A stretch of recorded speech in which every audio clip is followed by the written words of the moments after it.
उपासना समर्पण योग अध्याय 3 डे 101। जो विषय था, नया विषय, वो ये था कि आत्मोत्कर्ष के लिए उपासना की अनिवार्य आवश्यकता होती है। और उसमें गुरुदेव ये कह रहे थे कि जिस तरीके से हम अपने स्थूल शरीर की सफाई का इतना ध्यान रखते हैं, ब्रश करते हैं, नहाते हैं, स्वच्छता का, सुंदरता को मेंटेन करते हैं, बिल्कुल उसी तरीके से आत्मा की स्वच्छता के लिए, मन की निर्मलता के लिए अंतःकरण चतुष्टय, जो पीछे हम लोगों ने एक बार पढ़ा था कि अंतःकरण चतुष्टय में कौन कौन सी 4 चीजें आती है, मन, बुद्धि, चित्त और अहंकार, इनकी भी नियमित रूप से नित्य सफाई करनी जरूरी है, क्योंकि उन पे भी मलावरण आते रहते। हम प्रकृति का हिस्सा हैं और अंत तक करते रहना है। तो हम स्वयं को भी हल्का, इसको ना एनर्जी के भाषा में ऐसे भी कह सकते हैं कि हम अपने इर्द गिर्द का जो एनर्जी फील्ड है वो डेली बेसिस पे, और वो भी एक दिन में 3 बार, जैसे गुरुदेव ने तो जो सिस्टम दिया 3-3 बार क्लीन कर रहे हैं। ये जो हम त्रिकाल संध्या करते हैं ना, गायत्री मंत्र का जप करते हैं 3 बार, या कुछ भी आप सुबह शाम की जो संध्या करते हो, पूजा करते हो, ये अगर एनर्जेटिक तरीके से समझने की कोशिश करिए कि जो भी नेगेटिव एनर्जीज, ब्लैक एनर्जीज, अच्छा अभी ये बोलें कि अच्छा कोई भी एनर्जी नेगेटिव कैसे हो सकती है, यहाँ तो सब कृष्ण हैं, तो नेगेटिव नहीं कहना उचित होगा, ये कह सकते हैं जो तामसिक वृत्तियां हैं। क्यों? क्योंकि हम प्रकृति में हैं, तो तमस भी उस परमात्मा से, मतलब ब्रह्म से ही, ऑब्वियसली ब्रह्म में तो ये सारी चीजें नहीं हो रही हैं, पर उसके अस्तित्व के वजह से है, ठीक है, लेकिन है तो है ना। और वो हमारे इस स्थूल जीवन पे, भौतिक जीवन पे, जो 3D लाइफ है हमारी, इस पे इम्पैक्ट डालता है। तो ये जो हम 3 डायमेंशनल लाइफ अभी जी रहे हैं, और इसके ऊपर के जो हायर कॉन्शियसनेस है, उसमें इन सारी चीज़ों का असर नहीं होगा उतना जितना हमारे यहाँ पर। तो इसके लिए ज़रूरी है कि उस एनर्जी फील्ड को डेली बेसिस पर 2-2, 3-3 बार क्लिन्स करते रहो। तो क्या होगा कि वो रहेगा तो प्रकृति में रहेगा, पर आपके इर्द गिर्द नहीं रहेगा, आपका ऑरा क्लीन रहेगा, तो आपको हल्का महसूस होगा, आप जीवन का आनंद ले पाएंगे, मुस्कुरा पाएंगे, अपनी नकारात्मक ऊर्जा को दूर कर पाएंगे। तो गुरुदेव देखिए प्राणायाम वगैरह करवाते हैं, तो उसमें भावना जो नहीं करते कि जब अपन सांस ले रहे हैं तो इमेजिन क्या करना है कि हमने जो सत्व वाला प्राण तत्व है महाकाल का, वो अपने अंदर धारण कर लिया है, और हमारे अंदर के जितने कसाय कल्मश है वो निकल के दूर कहीं चले गए हैं। तो कहाँ, क्योंकि दूर क्यों चले गए? क्योंकि अभी हम नेक्स्ट टाइम फिर सांस लेंगे तो हमें फिर से वो वाला प्राण तत्व नहीं चाहिए, जो कषाय कल्मशों वाला है। हमको फ्रेश वाला चाहिए, एकदम चैतन्य वाला, आनंद वाला, जो परमात्मा का है। तो इस तरीके से भी हम लोग क्लीनिंग कर लेते हैं। आगे गुरुदेव इसमें कहते हैं कि यह समझना भूल है कि पूजा करना ईश्वर पर ऐसा एहसान करना है जिसके बदले में उसे हमारी उचित अनुचित मनोकामनाएं पूरी करनी ही चाहिए। ओछे स्तर के लोग ऐसा ही सोचते हैं और इसी प्रलोभन से पूजा पाठ का औंधा सीधा ढोंग रचाते हैं। आधार ही गलत हो तो बात कैसे बने? पूजा करने वालों से दोस्ती और न करने वालों से कुट्टी। यदि कुट्टी, पता है ना, बचपन में हम लोग कुट्टी करते थे, ये जो चिन्ह होती है, चिन्ह पर थंब को रखिए और आगे की तरफ पुश करिए। कुट्टी मतलब हम, मेरे और आपकी लड़ाई हो गई, अब हम आप फ्रेंड्स नहीं, दुश्मन हो गए। यदि गुरुदेव यहाँ पे ये कह रहे हैं कि हम लोगों की धारणा कैसी होती है कि हम जब पूजा करते हैं तो हमें लगता है हम बड़ा एहसान कर रहे हैं भगवान के ऊपर, गायत्री माता बहुत वेट कर रही हैं, या कोई भी भगवान की, जब तक मैं नहीं जपूंगी तब तक तो वो तृप्ति नहीं होंगी। नहीं, हम पूजा परमात्मा के लिए नहीं करते, हम अपने लिए जप करते हैं, हम अपने लिए क्लीनिंग कर रहे हैं, ध्यान कर रहे हैं, वो गा रहे हैं, आरती गा रहे हैं, चालीसा गा रहे हैं। क्यों? क्योंकि ऐसा करने से हम अपने इर्द गिर्द, अपने अंदर बाहर सब तरफ वो एनर्जीज पॉजिटिव क्रिएट कर रहे हैं, जो है ऑलरेडी वायुमंडल में, पर हम उसको अट्रैक्ट कर रहे हैं, अपनी तरफ अट्रैक्ट कर रहे हैं, जिससे हमारे इर्द गिर्द और अंदर भी वो पॉजिटिव एनर्जीज, सात्विक एनर्जीज मेंटेन रहे। तो गुरुदेव यहाँ कहते हैं, लेकिन लोग क्या सोचते हैं कि हम भगवान पे पूजा करके एहसान कर रहे हैं, और अब चूंकि हमने इतनी पूजा की है तो अब तो उनका एकदम वो बनता है, अब ऐसे समझ लो ना कि अब हमने इतनी पूजा कर दी है तो उनकी जिम्मेदारी बनती है कि हमने उनसे जो मनोकामना पूरी करवाना चाहें वो कर ले।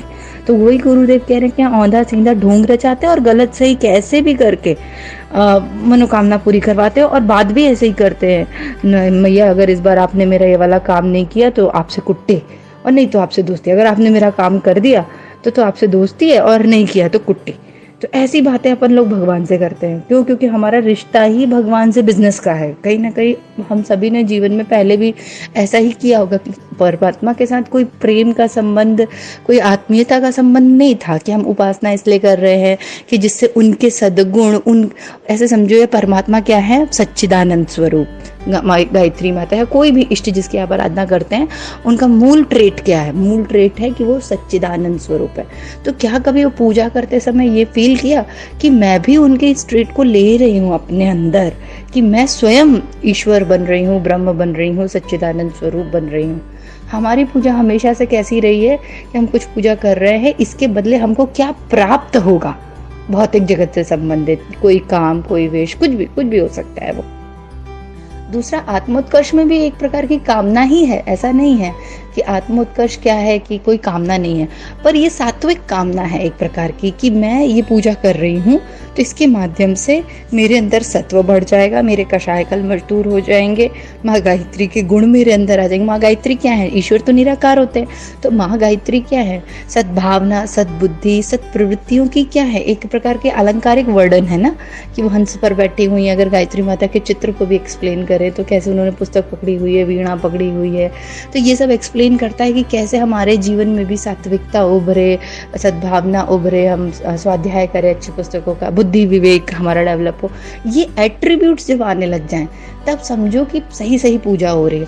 और वो पूजा कि हमने बस ढेर सारा उपासना का क्रम, साधना का वो किया, स्टेप्स किए, और उसके बाद ये सारा इसलिए किया क्योंकि इसके बदले हमको ये वाली विश पूरी करवानी है, और वो विश पूरी हो गई तो भगवान जी दोस्त है, नहीं तो कुट्टी, ऐसा गुरुदेव लिखते हैं। यदि ऐसी रीति नीति अपनाने लगे तो फिर ईश्वर को समदर्शी कैसे कहा जा सकेगा? फिर संसार में कर्तव्य और पुरुषार्थ की आवश्यकता क्या रहेगी? यदि पूजा द्वारा ईश्वर को प्रसन्न करके मनोकामनाएं पूर्ण की जा सकती हैं, तो फिर इतने सस्ते और सरल मार्ग छोड़कर क्यों कोई कष्ट साध्य गतिविधियां अपनाने को तैयार होगा? यदि यह तथ्य सही होता तो मंदिरों के पुजारी सर्व मनोरथ संपन्न हो गए होते।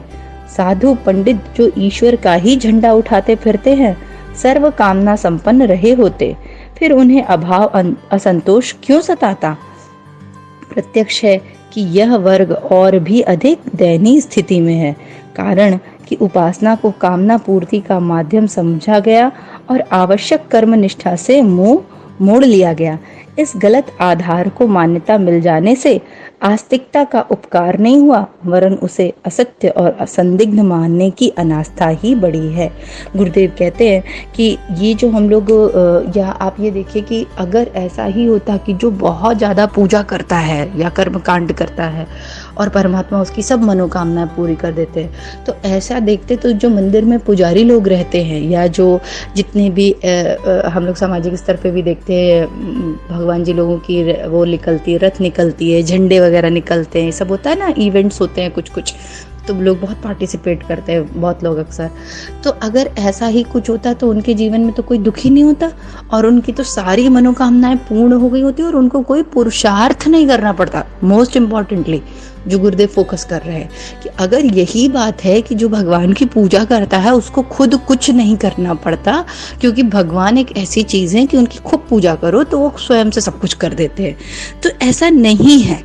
भगवान एक ऐसी चीज है जिनकी पूजा करने से वो हमको उस लायक बना देते हैं, समर्थ बना देते हैं, हमें ऊंचा उठा देते हैं। उनके एनर्जी के माध्यम से हम अपने अंदर के कषाय कल्मशों को दूर करके स्वयं उस योग्य बन जाते हैं। जैसे एक एग्जाम्पल नहीं अक्सर अपन देते हैं कि गायत्री मंत्र क्या करता है आपके जीवन में, कि अब कुछ परेशानी आएगी ही नहीं, कोई प्रारब्ध आएगा ही नहीं, एकदम आपका जीवन एक ही तरीके से चलता रहेगा। कैसे? यहाँ पे हर चीज परिवर्तनशील है। अगर टेक्निकलिटी से भी देखें, टेक्निकल व्यू भी ले इन चीजों का, तो यहाँ छड़ चीजें बदल रही हैं, तो ये उम्मीद ही करना कि पूरे टाइम सुख ही बना रहेगा और दुख कभी आएगा ही नहीं, ये तो हम पूरा नेचर के ही खिलाफ जा रहे हैं। मतलब प्रकृति को ही कह रहे हैं कि नहीं, ये सबके साथ दुख और सुख बना रहे, बस मेरे साथ हमें सदैव सुख बना रहे, ये हमारी आकांक्षा है परमात्मा से। और प्रकृति एक मशीन है जो सबके लिए एक जैसी है। आप सोचिए हम कैसी कैसी उम्मीदें भगवान से लगा के रखते हैं कि सबके परिजन तो मरे, मेरे परिजन ना मरे। हाँ, कैसे संभव है आप ये बताएं? ये जीवन है, ये प्रकृति है, ये ऐसे ही चलती है। हाँ, लेकिन जब हम उपासना, साधना, आराधना सच्चे हृदय से करते हैं तो होता क्या है कि वो गायत्री माता हमारा स्टैंडर्ड अप कर देती है, हमारे सोल का, हमारे आत्मा का उत्कर्ष करने देना। उत्कर्ष करना मतलब ऊंचा उठा देती है। इस कदर ऊंचा उठाती हैं कि ये जो 3 डायमेंशनल चीजें हमारे साथ हो रही है, जो हम 3D वर्ल्ड में रह रहे हैं, यहाँ पे 3D वर्ल्ड में होने वाली चीजें, गतिविधियां हम पे उस कदर इम्पैक्ट नहीं डालती जितनी वो पहले डाला करती थी। जितनी थोड़ा सा पहले किसी ने कहा तो झरझर झरझर आंसू बहने लगे, थोड़ी सी विपत्ति आई तो डर गए, हाँ एकदम फ्रस्ट्रेट हो गए, थोड़ा सा कुछ हुआ तो ये जब होता पहले, ऐसे समझो जब गायत्री माता की उपासना नहीं करते थे तो एकदम कॉन्फिडेंस लो, कुछ समझ नहीं आ रहा है, विषम परिस्थिति में क्या करें, कुछ डिसीजन नहीं ले पा रहे हैं, डिपेंडेंट बने हुए हैं लोगों पर, इधर उधर मुंह देख रहे हैं, कभी इसको सुन रहे हैं कभी उसको। लेकिन जब हम स्वयं से अपने आप को मजबूती प्रदान करने लगते हैं गायत्री मंत्र के माध्यम से, तो वो हमको क्या देता है? सद्बुद्धि देता है, विवेक देता है, बल देता है, संकल्प शक्ति देता है, वीरता देता है। गायत्री मंत्र के 24 अक्षर हैं और 24 अक्षर 24 देवी देवताओं को रिप्रेजेंट करते हैं। और जब हम उसकी आराधना करते हैं तो उन 24 देवी देवताओं के एट्रीब्यूट्स, गुण, क्वालिटीज वो हमारे अंदर उतरती है। ये होती है टेक्निक। ये नहीं होता है कि वो 24 देवी देवता अपने अपने घर पे बने रहेंगे, मैं अपने घर पे बनी रहूंगी, जब परेशानी आएगी तो वो 24 देवी देवता आ जाएंगे और मेरी हेल्प करेंगे, ये उनका काम है। ऐसा कुछ नहीं है। वो जो एट्रीब्यूट्स है वो हमारे अंदर उतरे क्या, इसकी रेगुलर बेसिस पे चेकिंग करनी है और इसके लिए पुरुषार्थ करना है। गुरुदेव कह रहे हैं, इसी को कह रहे हैं पुरुषार्थ। फिर ऐसे तो कोई जीवन में कोई पुरुषार्थ ही ना करे, कोई कर्म ही ना करे, क्यों? क्योंकि जब सब कुछ भगवान ही करेंगे तो हम तो हाथ मोड़ के बैठे रहे। नहीं, हमें मनुष्य तन मिलता ही इसलिए हुए है कि हम अपने लेवल अप कर सके, क्योंकि पूर्व अदर जितनी भी योनियां हैं उसमें हम लेवल अप नहीं कर सकते। जिस लेवल में आए हैं, जिन क्वालिटीज के साथ जीवात्मा आई है या जिस स्तर की, वो उसी स्तर की बनी रह जाती है। परिवर्तन की संभावना बहुत कम होती है। भोग योनि कहते हैं इसीलिए अदर योनियों को। सिर्फ मनुष्य तन ही ऐसा है जिसको भोग योनि और कर्म योनि दोनों कहते हैं, कि हम यहाँ अपने पूर्व जन्मों में किए गए कर्मों को भी भोगते हैं। एट द सेम टाइम एक पावर है कर्तव्य, एक पावर है कर्म करने की, जिसके माध्यम से हम अपने आप को ऊंचा उठा सकते हैं। ये जो 3D वर्ल्ड है, इससे ऊंचा उठा के कॉन्शियसनेस को, अपनी चैतन्यता को, अपने अभी ऑब्वियसली ये जो मन, बुद्धि, चित्त, अहंकार और शरीर, ये सब तो जड़ है ना, ये थोड़ी काम करता है। इसके अंदर जो एक चैतन्य जीवात्मा बैठी हुई है, जैसे मैं सुप्रिया हूँ तो बोलूँ कि मैं खाना कैसे बनाती हूँ ये डिपेंड करता है मेरे हाथों पे, कि मेरे हाथ कितने अच्छे हैं तो उतनी अच्छी मेरी रोटी और सब्जी बनेगी। नहीं, अंदर एक चैतन्यता है जो जीवात्मा है, उसके अंदर से एक लाइवलीनेस है, उसकी वजह से मेरे हाथ हिल रहे हैं और रोटी बन रही है। ठीक है, तो वो जो जीवात्मा है, उस जीवात्मा को उठा के परमात्मा तक पहुंचाना, ये मनुष्य तन का उद्देश्य होता है। क्यों? क्योंकि हमें अपना लेवल अप करना है। हम जो ये दीनहीन बने, गुरुदेव कहते हैं कि मनुष्य जो है भटका हुआ देवता है। तो भटका हुआ देवता क्यों है? क्योंकि हम हैं पूरे परमात्मा, लेकिन चूंकि हमने अपने आप को इवॉल्व नहीं कर रहे हैं। जैसे इवोल्यूशन की थ्योरी होती है ना, मनुष्य पहले बंदर था, फिर मनुष्य बना, फिर धीरे धीरे उसके जो पूंछ और वो सब कम होने लगे जो ज़रूरी नहीं थे, फिर और हमने डेवलप किया, थोड़े सभ्य बने, समाज स्थापित किया, फिर और डेवलप किया, फिर कलयुग आ गया, फिर देखिए हम लोग कैसे अपना टेक्नोलॉजी से संबंधित चीज़ों को भी बढ़ाने लग गए। ऐसे कर करके हम प्रोग्रेसिव हैं। पर ये जो प्रोग्रेशन हो रहा है, ये स्थूल जगत का प्रोग्रेशन है, वो भी ज़रूरी है, उसमें कोई बुराई नहीं है, क्योंकि अभी ऑब्वियसली आत्मा का स्वभाव है एक्सपेंड करने का, जीवात्मा का स्वभाव है कि वो एक्सपेंशन करेगी, तो निश्चित है वो भौतिक जगत में भी एक्सपेंशन करेगी। अब जब भौतिक जगत में एक्सपेंशन करेगी तो आत्मिक स्तर पर भी तो एक्सपेंशन होना चाहिए, इवोल्यूशन होना चाहिए। अगर आत्मिक स्तर पर हम वैसे ही दीनहीन बने रहे तो बार बार मर गए, बार बार ऐसे ही जन्मते रहेंगे, ऐसे ही दीनहीन रोते बिलखते रहेंगे। तो गुरुदेव बोल रहे हो कि क्यों रोते हो और क्यों देवी, एक बहुत सुंदर कोट पढ़ा था मैंने गुरुदेव का, कि ये दर दर जाके देवी देवताओं की नाक रगड़ने की जरूरत नहीं, ना घूस देने की जरूरत है, ना उन लोगों को प्रसन्न करने की जरूरत है। सबसे बड़ा देवता आत्मदेवता। सबसे बड़ा देवता कौन है? आत्मदेवता। आत्मदेवता क्या करते हैं? आत्मदेवता हमारे अंदर ही स्थापित है, उनकी आराधना करें, उनकी साधना करें। इसी भाव के साथ आज का यहाँ पे समाप्त करते हैं। तो मूल रूप से आज गुरुदेव ये समझाने का प्रयास कर रहे थे कि पूजा और उपासना का क्रम सिर्फ इसलिए नहीं करना है कि परमात्मा प्रसन्न हो जाएंगे और वो आके हमारा काम कर देंगे, इसलिए करना है कि जिससे उनकी जो अच्छी चीज़ें, सत्व जो है, जो पॉजिटिव एनर्जीज है, वो हम अपने अंदर उतार सकें, हम अपने आप को इस स्तर तक पहुंचा सकें, ऊंचा उठा सकें कि जो भी। और फिर ऐसे व्यक्ति क्या करते हैं, सिर्फ अपना ही कल्याण नहीं करते, अब उनके जीवन में तो जो विषमता आती होगी वो तो उसको हैंडल करते ही होंगे, अदर लोगों के जीवन में भी अगर कुछ विषमता होती होगी तो उनको हाथ दे के उठा लेते होंगे, उनको भी अपने जैसा बनाने का प्रयास करते होंगे। तो गुरुदेव कहते थे ना, सिर्फ अपने को नहीं बनाना है, अपने को बना के फिर सबको भी हेल्प करना है बनाने में। तो इसी भाव के साथ यहाँ पे ये समाप्त करते हैं।